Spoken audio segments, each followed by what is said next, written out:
fait longtemps que je voulais vous filmer cette vidéo, donc je suis trop contente de la filmer.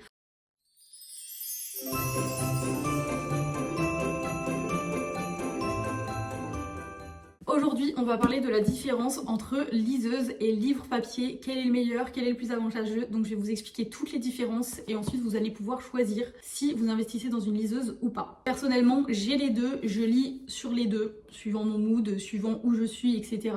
Je lis avec les deux, donc je peux que vous recommander d'en acheter une. Je vais tout vous présenter et vous allez pouvoir faire votre choix. Tout d'abord, en ce qui concerne les liseuses, c'est super pratique si vous voulez l'emmener quelque part, si vous voulez partir en week-end, si vous êtes à un rendez-vous, que vous êtes dans une salle d'attente, si vous voulez juste l'emmener dans votre journée parce que vous savez que vous allez avoir une pause de 10 minutes, c'est vraiment très pratique. Vous pouvez avoir plein de livres dessus, c'est léger, c'est vraiment hyper pratique. Comparé aux livres papier qui sont surtout encombrants, lourds, c'est beaucoup moins pratique à utiliser, il faut ouvrir la page, etc.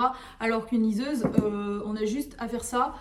On lit, hop, c'est fini, on va à notre rendez-vous. Le livre, il faut après le ranger, machin. Je trouve que c'est vachement plus pratique pour ce coup-là d'avoir une liseuse. Question financière, c'est sûr qu'une liseuse, initialement, c'est un prix.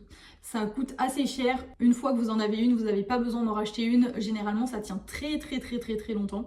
Moi, c'est ma première et elle va très bien. Les livres dessus sont beaucoup moins chers qu'un livre papier. Un livre papier, on va compter en moyenne 20 € par livre, ce qui peut au final revenir à un coût assez onéreux à la fin du mois si jamais vous en lisez beaucoup. Donc pour ce coup-là, la liseuse, c'est aussi beaucoup plus avantageux, mais je comprends que les gens veuillent lire sur papier. Le papier, ça apporte toujours ce petit quelque chose en plus, ça apporte un peu une chaleur, un truc réconfortant de devoir tourner les pages, le bruit du papier, l'odeur, tout, en fait, tous nos sens sont faits pour apprécier un livre, en tout cas en tant que lectrice, comparé à la liseuse où ça va vraiment être un écran numérique. Malgré le fait que l'écran numérique soit adapté pour faire comme si c'était des pages. Attendez, sur les liseuse, on va vraiment avoir ce manque du livre, c'est froid, c'est pas hyper bien visuellement.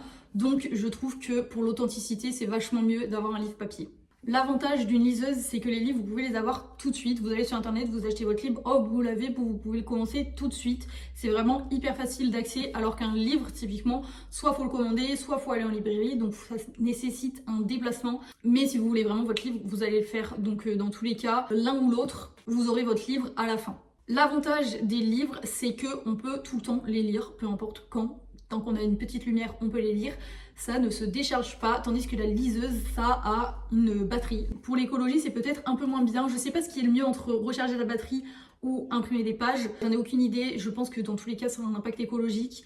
Mais si jamais, par contre, vous voulez du coup lire la nuit, là, je vous conseille la liseuse parce que du coup, c'est hyper pratique pour lire quand vous êtes dans votre lit, que vous n'avez pas de lumière forcément allumée, tout ça, vous avez juste votre liseuse, et vous pouvez quand même lire, ça agresse pas les yeux. Tout le matin, vous pouvez régler la luminosité, ça agresse pas les yeux.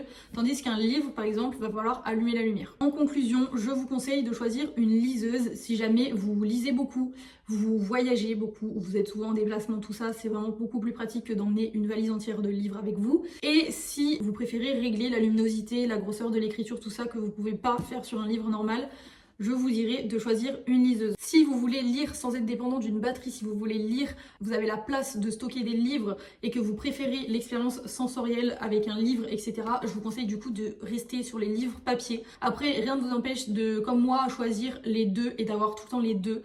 Moi, j'ai vraiment les deux à chaque fois. J'emmène très souvent ma liseuse quand je pars en week-end, mais ça m'arrive d'emmener un ou deux livres parce que j'ai envie d'avoir un livre entre les mains. Mais voilà, tout dépend de ce que vous avez envie. Les livres aussi, s'ils restent ouverts comme ça, c'est bien. Mais il y en a qui sont très lourds et qui restent pas ouverts et qu'on n'a pas envie de casser la tranche.